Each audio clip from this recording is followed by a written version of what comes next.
Kibuloy, manlalaban nga ba kung sakaling arestuhin siya ng Philippine National Police kung ito po ay ipag-uutos ng ating Department of Justice Secretary na si Boying Remulla. Kasi guys, ang Philippine National Police ngayon nag-aantay na lamang po ng utos ng ating Department of Justice na si Secretary Boying Remulla. Ito namang si Boying, nag-aantay na lang din to ng warrant of arrest ng Federal Bureau of Investigation or FBI sa kaukulang kaso ni Pastor Apollo Kibuloy na child trafficking abuse, money, bulk cash smuggling, at iba't iba pa. So, hindi bababa sa 5 ata or pataas yung kanyang kaso na kinakaharap sa FBI kasi nga most wanted list person siya sa Federal Bureau of Investigation, kung kaya't nga yung kanyang mga ari-arian doon sa Amerika ay naka-freeze. So ngayon guys, ito kasi yung balita. Pakinggan muna natin ha. Balita to ng UNTV. So ang title, PNP, aarestuhin si Apollo Kibuloy kung ipag-uutos ng DOJ. So bago natin bigyan ng comment, analysis kung manlalaban nga ba itong si Kibs. So ito yung video. Sa kaugnay na balita, tiniyak ng Philippine National Police na handa itong sumunod kung sakaling ipag-utos ng DOJ na arestuhin si religious group leader Apollo Kibuloy. Ayon kay PNP Public Information Office Chief Philippine Colonel Jean Fajardo, lagi silang nakalalay kung kailangan ng ibang ahensya ng gobyerno ang assistance. Aniya, wala pang nakikipag-ugnayan sa ngayon sa PNP kaugnay sa pending cases ni Kibuloy sa US. Pagka ganyan po kasing mga kaso po, it should be the Department of Justice who should take cognizance of these cases. But on the part of the PNP, just like we normally do and usually do po, kapag kailangan po ng assistance ng PNP, ay lagi naman po tayong naka-ready na magbigay po ng assistance sa other concerned government agencies po like DOJ and DFA po.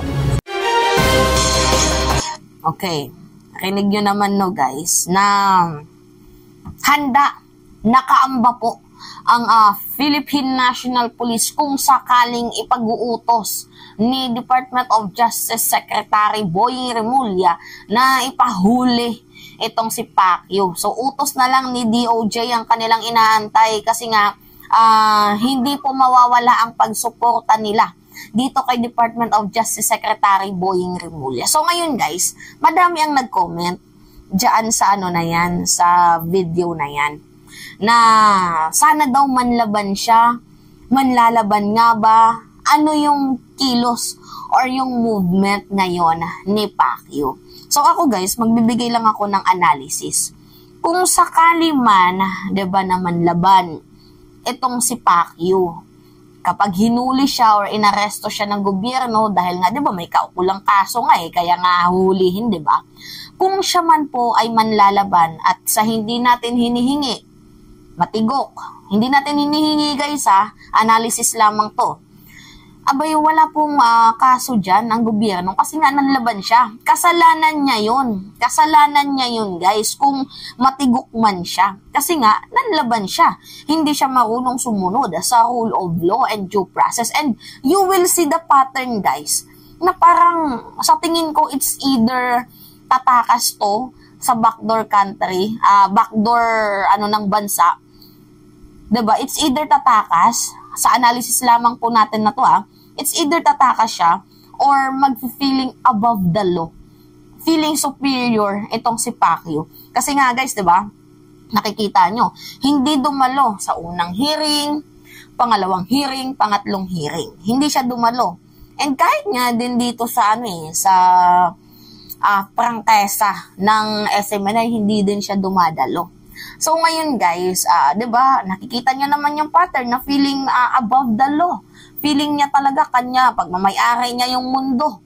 So, I think, baka nga manlaban etong si Kibuloy, kagaya din ng ginagawa ni Digong. 'Di ba itong si former President Duterte yung sa usapin ng ICC. Ano yung mensahe niya kay Harry Roque? Ito.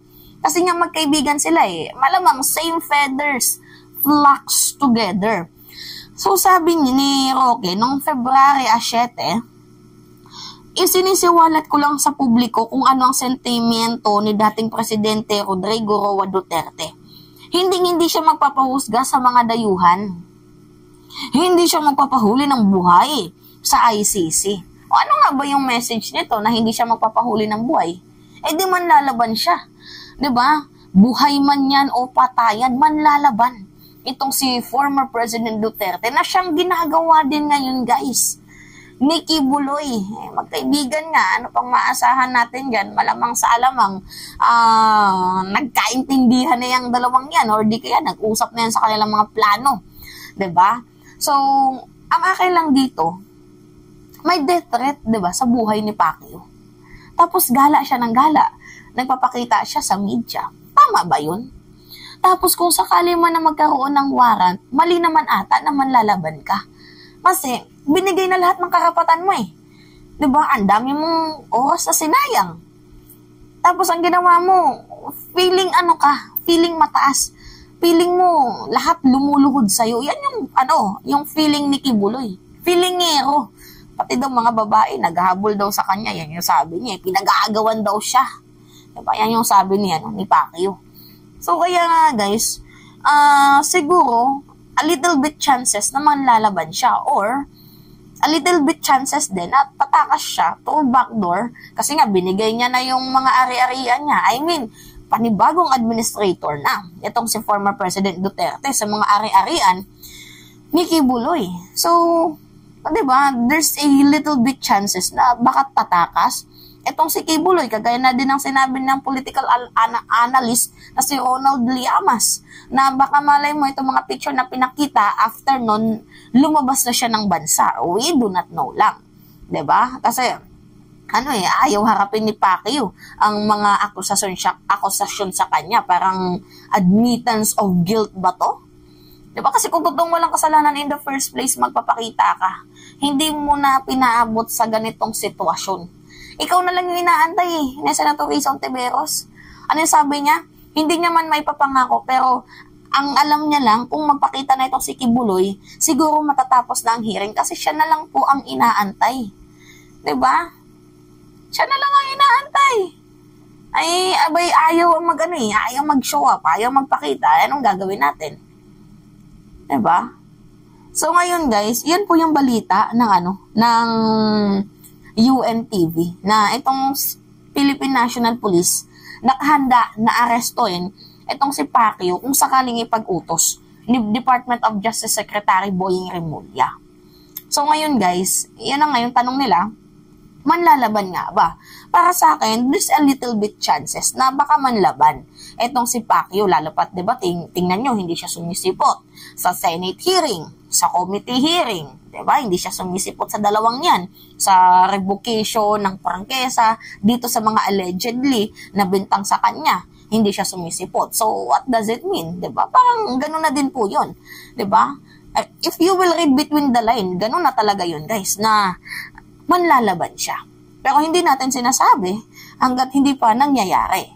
So, ngayon, guys, antabay lang muna tayo dito sa mga susunod pa na pangyayari. Siguro bukas sa makalawa, malalaman na natin ang resulta. Kasi, ngayon na, guys, yung huling araw ng mga senador, malalaman na natin kung lahat ba sila ay pumayag sa objection, yung mga natitira, or yung mga natitirang senador ay hindi pumayag sa objection para dito kay Pacquiao. Kasi pag naglabas na din, guys, ng warrant, itong si Senator Risa Hontiveros, gugurgurin na siya ng mga pulis. Hindi yung ititegi, i-detain siya para hanggang sa huling hantungan ng mapapatunguhan ng Senado na to ay makadalo siya nang masagot na itong mga allegedly na akusasyon sa kanya. Kasi yun naman kasi maganda, guys, sagutin niya mga akusasyon para matapos na to. 'Di ba? para matapos na at nang tumahimik na. Kasi ang ginagawa niya, admittance of guilt. Kita nyo? Anyway. Yun po guys. It's me again, si Miva Alicia nyo. Tagbabalik ulit para sa ating panibagong video.